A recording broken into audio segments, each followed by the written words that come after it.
बिस्मिल्लाहिर्रहमानिर्रहीम अस्सलाम वालेकुम दोस्तों आज फिर एक नई वीडियो के साथ हाजिर हूँ। और आज मैं जिस फ़ोन पे बात करूँगा वो है जी वीवो का। यह है जी वीवो का Y17s या Y17s। लगभग 4 से 5 महीने पहले ये पाकिस्तानी मार्केट में लॉन्च हुआ था और मैंने देखा कि काफ़ी ज़्यादा ये फ़ोन हमारी मार्केट में पॉपुलर हो रहा है और बहुत सारे लोग इस फ़ोन को ले रहे हैं और यूज़ कर रहे हैं। तो मैंने सोचा क्यों ना इस फ़ोन को मैं लूँ और इसको यूज़ करके आप दोस्तों के साथ अपना एक्सपीरियंस शेयर करूँ कि क्या ये फ़ोन हमारे लेने के काबिल है या नहीं और इसकी बिल्ड क्वालिटी और इसकी परफॉर्मेंस कैसी है। तो वीडियो शुरू करता हूँ। वीडियो शुरू करने से पहले हमेशा की तरह दोस्तों एक छोटी सी रिक्वेस्ट है, मेरे चैनल को सब्सक्राइब और वीडियो को लाइक लाजमी कर दिया कीजिए। ये रियल में मेरे लिए काफ़ी हेल्पफुल होता है। तो दोस्तों Y17s 10 से 12 दिन पहले ये फ़ोन मैंने लिया था और टका के इस्तेमाल किया है। तभी मैंने इसका बॉक्स ओपन कर लिया था। अनबॉक्सिंग वाला ड्रामा मेरे चैनल पर नहीं होता, तो इस तरह का कुछ इसका बॉक्स है। इस तरह का इसका बॉक्स नज़र आता है और उसके बाद जो बॉक्स में हमें कंटेंट मिलता है उसमें हमें 15 वाट का एक टाइप A to C वाला चार्जर मिलता है। इस तरह का इसका कुछ चार्जर नज़र आता है और उसके बाद हमें मिलता है एक क्लियर केस इसमें मिलता है और इसकी क्वालिटी काफ़ी लो है और मेरे ख्याल में ये 1 महीने डेढ़ में बिल्कुल येलो या पीला हो जाएगा। उसके बाद हमें बॉक्स में मिलती है टाइप A to C वाली केबल और 3 एम्पेयर रेटेड ये केबल है मेरे ख्याल में। और उसके बाद हमें मिलती है हमारी मेन डिवाइस। अब बस दोस्तों बात कर लेते हैं इस फ़ोन की। सबसे पहले बिल्ड क्वालिटी की।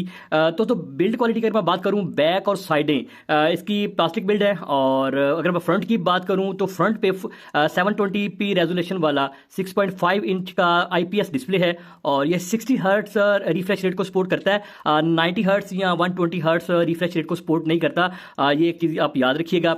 अगर ओवरऑल फुल की लुक की बात करूं तो काफ़ी डिसेंट इसकी लुक लगी मुझे और इन हैंड फील भी काफ़ी अच्छी है और ज़्यादा हैवी फ़ोन नहीं है, ज़्यादा लाइट वेट भी नहीं है। उसके अलावा बिल्ड क्वालिटी काफ़ी डिसेंट लगी। काफ़ी प्रीमियम फील होता है ये फ़ोन आपको हाथ में पकड़ा हुआ। और अब बात कर लेते हैं दोस्तों सबसे पहले इस एक चीज़ की, वो है इस फ़ोन की परफॉर्मेंस की। परफॉर्मेंस की अगर दोस्तों मैं बात करूं तो वीवो ने जो इसमें प्रोसेसर यूज़ किया है वो हीलियो G85 यूज़ किया है। और उसके अलावा इसमें 2 वेरिएंट आते हैं, एक 4GB 128GB और एक 6GB 128GB। और इसमें जो स्टोरेज यूज़ की गई है वो eMMC 5.1 5.1 वाली यूज़ की गई है। LPDDR4 इसमें रैम यूज़ की गई है। दोस्तों परफॉर्मेंस के मामले में ये फ़ोन, अगर आप मेरा फर्स्ट रिस्पॉन्स जानना चाह रहे हैं तो मैं आपको स्पॉइलर अलर्ट मैं पहले ही बता दूँ, नहायत ही बकवास किस्म का और घटिया परफॉर्मेंस वाला ये फ़ोन है। हीलियो G85 एक मिड रेंज या लोअर मिड रेंज फ़ोन आप प्रोसेसर कह सकते हैं। और ये फ़ोन इतना बुरा भी ये प्रोसेसर इतना बुरा भी नहीं है। लेकिन पता नहीं क्यों वीवो ने इस फ़ोन में कोई ऑप्टिमाइजेशन का इशू है या क्या इशू है कि इस फ़ोन में हीलियो G85 की परफॉर्मेंस इतनी बुरी है। उसके एग्जांपल्स मैं आपको देता हूँ कि day to day apps, gaming तो एक साइड पर रख दीजिए, उस पर हम बाद में बात करते हैं। जहाँ तक सवाल है डे टू डे ऐप्स में के यूजेज में, तो वहाँ पे भी ये फ़ोन काफ़ी ज़्यादा लैग और जिटर महसूस होता है आपको, लैग करता हुआ महसूस होता है। एक तो ये 60 हर्ट्ज का रिफ्रेश रेट रखता है और उसके साथ वीवो का जो फ्रंट टच OS है वो कुछ ज़्यादा मुझे ऑप्टिमाइज भी नहीं लगा। और हीलियो G85 के साथ मिलकर इसकी परफॉर्मेंस काफ़ी लैगी रही। रैम मैनेजमेंट काफ़ी बुरी है। फॉर एग्जाम्पल अगर आप ज़्यादा ऐप्स ओपन करते हैं तो 17% 70% ऐप्स को बंद कर देता है और कोई एक आध ऐप या 20 से 30% ऐप्स ऐसी होती हैं जो कि आपको ओपन मिलती हैं। तो रैम मैनेजमेंट के मामले में ये काफ़ी मुझे फ़ोन इसने क्या कहते हैं, मेरी उम्मीदों पर पानी फेरा है। मे बी कि आने वाली अपडेट में ये चीज़ फिक्स हो जाए, लेकिन मुझे इससे ज़्यादा एक्सपेक्टेशन इसलिए नहीं कि eMMC 5.1 जो स्टोरेज है और LPDDR4 जो रैम है, इनका कॉम्बिनेशन कुछ ज़्यादा अच्छी रैम मैनेजमेंट दे नहीं पाएगा, चाहे भी वो जितनी भी इस पर ऑप्टिमाइजेशन कर ले।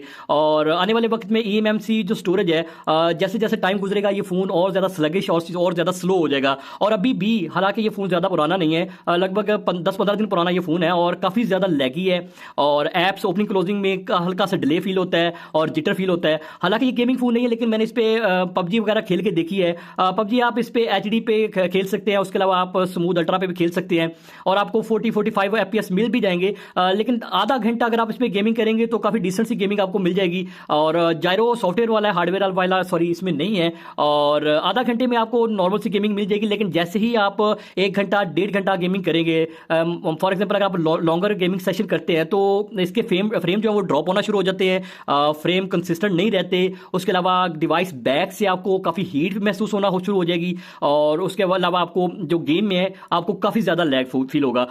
तो ये था जी इसकी गेमिंग। अब दोस्तों मैं आपको बात बताऊं, इस फ़ोन की जो सबसे बुरी चीज़ मुझे लगी वो उसकी प्राइस पॉइंट में परफॉर्मेंस की बात कर रहा हूँ। ये फ़ोन अगर आप 4 GB 128 GB वाला वेरिएंट लेते हैं तो ये तकरीबन आपको 30,000 31,000 में मिलेगा, और अगर आप 6 GB 128 GB वाला लेते हैं तो वो लगभग आपको 35,000 के करीब करीब मिलेगा। और 35,000 में अगर अभी जो मेरे पास वेरिएंट है वो 128 GB वाला है, और 35,000 में इस तरह की परफॉर्मेंस मेरे ख्याल में बिल्कुल भी एक्सेप्टेबल नहीं है। आप eMMC स्टोरेज दे रहे हो, LPDDR4 रैम दे रहे हो, 720 रेजोल्यूशन वाला डिस्प्ले दे रहे हो, और उसके अलावा आप इसमें दे रहे हो 60 हर्ट्ज रिफ्रेश रेट। दोस्तों नहायत ही घटिया और बकवास फ़ोन बनाया वीवो ने ये। अगर आप इस फ़ोन को लेने का सोच रहे हैं तो काइंडली आप किसी अच्छे फ़ोन पे इन्वेस्ट कर लीजिएगा। वीडियो के एंड पे मैं आपको सजेस्ट करूंगा चंद फ़ोन, लेकिन काइंडली इस तरह के घटिया फ़ोन पे आप अपनी पैसे, अपना हलाल का और मेहनत से कमाया हुआ पैसा बर्बाद ना कीजिए। आप मुझसे एक मेरा आपसे एक मशवरा या आपको एक ओपिनियन है, और आप खुद भी इस चीज़ को सोच सकते हैं कि 720 रेजोल्यूशन, 60 हर्ट्ज का रिफ्रेश रेट, और उसके बाद आपको मिल रहा है जी 15 वाट की चार्जिंग मिल रही है, और 35,000 रुपया लेके आपको एक ऐसा घटिया फ़ोन दिया जा रहा है। हालांकि इसके मुकाबले में पाकिस्तान में जो पाकिस्तानी लोकल ब्रांड्स हैं, फॉर एग्जांपल स्पार्क्स हो गया, आईटेल हो गया, और उसके आईटेल लोकल तो नहीं है, चाइनीज़ ब्रांड है, स्पार्क्स हो गया, विगोटेल हो गया, इस तरह के लोकल ब्रांड्स इससे बहुत बेहतर फ़ोन दे रहे हैं, इससे कम प्राइस में दे रहे हैं। और बहुत सारे लोग अब कमेंट में आएंगे जो कि ब्रांड्स के फ़ैन बॉयज़ हैं या फ़ैन गर्ल्स हैं, जो ब्रांड्स के लॉयल्टी वाले लोग हैं, तो वो आके बोलेंगे कि जी आप इस फ़ोन को गलत इसकी बदतरीफ़ी कर रहे हो और ये फ़ोन बड़ा ज़बरदस्त है। मैं आपको एक बात बताऊं दोस्तों, आप किसी भी चीज़ के फ़ैन होइए, लेकिन इतने भी फ़ैन ना होएं कि अगर कोई फ़ोन या कोई ब्रांड टट्टी बना दे तो आप उसको भी तारीफ़ करनी शुरू कर दें। और आपको मेरे ख्याल में कोई भी brand as a fan loyalty के बेस पे क्या देता है, आपको क्या मिलता है? कुछ भी नहीं मिलता। पैसे आप मेहनत से कमाते हैं, आप अपना खून पसीने का कमाया हुआ पैसा इन डिवाइसों पे लगाते हैं, और आपको बकवास घटिया किस्म की चीज़ें चिपका दी जाती हैं। और मेरे ख्याल में ब्रांड्स या कंपनियां जो है, मोबाइल कंपनियां, वो इसी चीज़ का फ़ायदा उठाती हैं कि हमारे जो लॉयल, हमारे जो कस्टमर्स हैं, जो खुद को फ़ैन बोलते हैं, वो अगर हम टट्टी भी बना देंगे वो तो वो ले लेंगे। तो मेरे ख्याल में ऐसी कंपनीज या ऐसे ब्रांड्स को डिस्करेज करना चाहिए। इनकी डिवाइस से बिल्कुल ना लें, और एटलीस्ट उनको बाइकआउट नहीं कर सकते तो एटलीस्ट उनका अच्छी चीज़ें खरीदें, उनकी बुरी चीज़ों को छोड़ें, ताकि उनको आइडिया हो कि हमें अच्छी प्राइस में अच्छी डिवाइसें देनी है और तभी लोग लेंगे, हम जो टट्टी बनाएंगे वो लोग नहीं लेंगे। तो परफॉर्मेंस वाइज बिल्कुल बेकार फ़ोन है, और अगर आप इस पर मल्टीमीडिया कंटेंट वगैरह कंज्यूम करेंगे तो डिस्प्ले बिल्कुल भी मज़ा देने वाला नहीं है। डिस्प्ले की क्वालिटी बहुत ही घटिया किस्म की क्वालिटी है। अब बात कर लेता हूं दोस्तों इस फोन की कैमरास की। 50 मेगापिक्सल का मेन कैमरा है, 2 मेगापिक्सल का डेप्थ सेंसर है बैक साइड पे। फ्रंट की अगर मैं बात करूं तो फ्रंट पे 8 मेगापिक्सल का सेल्फी कैमरा है। सबसे पहले मैं मेन कैमरे की बात कर लेता हूं। अगर आप इसको परफेक्ट लाइटिंग देते हैं, डे लाइट में फोटो लेते हैं तो डिसेंट सी आपको फोटोज मिल जाती हैं। ट्रू टू लाइफ कलर्स को रखने की कोशिश करता है, ज़्यादा सैचुरेटेड कलर्स नहीं है इसके, और काफ़ी डिसेंट फोटोज बन जाएंगी आपकी इस प्राइस पॉइंट में, जैसे भी आप एक्सपेक्ट कर रहे हैं डे लाइट में। और डायनामिक रेंज को प्रॉपरली हैंडल नहीं कर पाता, डार्क एरियाज को समटाइम बहुत डार्क कर देता है। और अगर आप स्काई आसमान की फोटो लेते हैं, बैकग्राउंड पर आसमान है, तो समटाइम आसमान को या स्काई को बिल्कुल ब्लैक काला कर देगा, और या बिल्कुल वाइट कर देगा।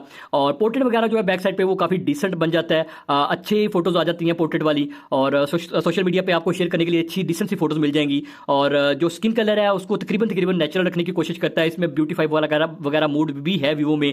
और बाकी डेप्थ सेंसर का काम तो ब्लर लगाना है या बोके लगाना है, तो वो अपना काम बिल्कुल अच्छे तरीके से कर रहा है। अगर मैं फ्रंट की बात करूं दोस्तों, तो फ्रंट पे 8 मेगापिक्सल का सेल्फी कैमरा जो है ना, इसमें सबसे जो बड़ी बुरी बात मुझे लगी वो ये लगी कि अगर आप इस पे पोर्ट्रेट बनाएंगे तो पोर्ट्रेट बिल्कुल भी डिसेंट नहीं आ रहा, आर्टिफिशियल सा बोके लगता है। जो ब्लर है वो कहीं कहीं बहुत ज़्यादा आपकी सब्जेक्ट पे लग जाएगा, कहीं बहुत ज़्यादा मिस कर देगा, और समटाइम इतना ओवर लग जाता है कि आपको पहली ही लुक में जो फोटो है वो बिल्कुल आर्टिफिशियल बोके वाली फील होती है। और बाकी लो लाइट परफॉर्मेंस फ्रंट और बैक कैमरास की दोनों की बस गुजारा लाइक है, डिटेल्स वगैरह नहीं है, फोटो को थोड़ा ब्राइट करके रखता है लो लाइट में, आपको ज़्यादा डिटेल्स वगैरह नहीं मिलेंगी लो लाइट में। और फ्रंट की अगर मैं बात करूँ सेल्फी की, तो सेल्फी कैमरा में सिर्फ पोर्ट्रेट वगैरह मुझे बिल्कुल इसका डिसेंट नहीं लगा। मे बी आने वाले वक्त में अपडेट में ये चीज़ फिक्स हो जाए, लेकिन अभी के लिए पोर्ट्रेट इसका बिल्कुल भी पोर्ट्रेट बनाने के काबिल नहीं है। इवन समटाइम अगर आप पोर्ट्रेट पे फोटो सेल्फी पे बनाएंगे तो ज़्यादातर ऐसा हुआ है, मैंने जब फोटोज़ बनाई हैं तो जो बैकग्राउंड पे ब्लर है या बोके है वो बिल्कुल भी नहीं लगा। तो ये चीज़ एक है सेल्फी कैमरे में, और आई होप कि मे बी वीवो ने जहाँ तक इन लोगों को बेच दी है इस फ़ोन को, तो आने वाले वक्त में हो सकता है कि ये चीज़ें फिक्स हो जाए, लेकिन अभी के लिए इसमें ये प्रॉब्लम्स हैं। अब बात कर लेते हैं दोस्तों इस फ़ोन की चार्जिंग की। 15 वाट का जो टाइप सी चार्जर है ये 3 सवा 3 घंटे ले लेगा बैटरी को फुल करने में। और अगर आप नॉर्मल यूज़ करते हैं तो ये फ़ोन 1.5 पौने 2 दिन आपका निकाल जाएगा। मेरे ख्याल में ये फ़ोन को अब 1.5 पौने 2 दिन निकालने भी चाहिए, क्योंकि इस फ़ोन में ज़्यादा कुछ करने को तो है नहीं। रिफ्रेश रेट 60 हर्ट्ज़ है और 720 पिक्सल के रेजोल्यूशन वाला डिस्प्ले है। और उसके अलावा हल्का फुल्का अगर आप यूज़ करते हैं तो 1.5 पौने 2 दिन निकल जाएंगे। हैवी यूज़र अगर आप गेमिंग थोड़ी करते हैं, कैमरा वगैरह यूज़ करते हैं, तो फिर भी फुल डे और at the end of the day आपको 10-15% बैटरी भी बच जाएगी।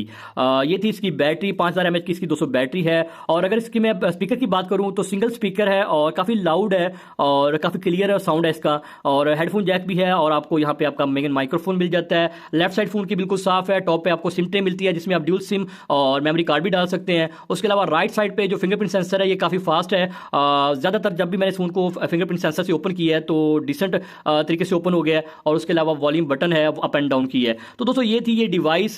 मैं ऑनेस्टली बताऊं इस डिवाइस में कुछ भी ऐसा एक्साइटिंग या कुछ भी ऐसा अच्छा या बेहतरीन या आउट ऑफ द क्लास मुझे नहीं लगा कि मैं आप दोस्तों को ये फ़ोन रिकमेंड करूं। एंड वीडियो के एंड पे मैं आपको एक मशवरा दूं कि अगर आप इस 35,000 वाले इस फ़ोन को लेते हैं उससे बहुत बेहतर है कि आप पाकिस्तानी लोकल ब्रांड जो विगोटेल है या स्पार्क्स है आप उनके फ़ोन को देखिए, उनके फ़ोन को देखिए। आईटेल वगैरह है या उनमें आईटेल वगैरह भी है, उनकी कुछ डिवाइसें भी इस प्राइस रेंज में आती हैं 30,000 से कम। उसमें अगर मैं आपको विगोटेल की बात करूँ तो विगोटेल का नोट 23 और नोट 24 120 हर्ट्ज रिफ्रेश रेट के साथ आते हैं और 1080p रेजोल्यूशन के साथ आते हैं। उसके अलावा 5000 mAh बैटरी है, 18 वाट की टाइप C2C वाली चार्जिंग है। उसके अलावा हीलियो G99 प्रोसेसर है। उसके अलावा स्टॉक एंड्रॉयड है और काफ़ी डिसेंट डिवाइसेस हैं। मेरी एंड पे फिर आपसे रिक्वेस्ट है कि इन ब्रांड्स की लॉयल्टी ना कीजिए। ये आपके बिल्कुल सगे नहीं है। इनका मकसद सिर्फ आपको लूटना है और ये आपको तब तक लूटते रहेंगे जब तक आप लूटते रहेंगे। और खुदा के लिए अपना हलाल का और मेहनत से कमाया हुआ पैसा इन चीज़ों पे ज़ाया ना कीजिए। आप दूसरे ऑप्शंस देख लीजिए, बहुत सारे डिसेंट ऑप्शन आपको मिल जाते हैं। मैं किसी एक ब्रांड की आपको रिकमेंडेशन नहीं दे रहा, आप अपनी पर्सनल रिसर्च कीजिए, आपको बहुत सारी डिवाइसेस मिल जाएंगी। मैंने एग्जांपल के तौर पे आपको स्पार्क्स और विगोटेल का बताया। और अगर आपको एक अच्छी कीमत में एक अच्छी डिवाइस मिल रही है तो आप इस तरह के घटिया फोन क्यों ले रहे हैं? और मुझे मेरी समझ से बाहर है। तो दोस्तों ये थी मेरी आज की वीडियो। आई होप कि अच्छी लगी होगी। काइंडली कमेंट्स में लाजमी बताइएगा। इंशाल्लाह नेक्स्ट फिर किसी वीडियो में हाजिर होगा। तब तक के लिए अल्लाह हाफिज़।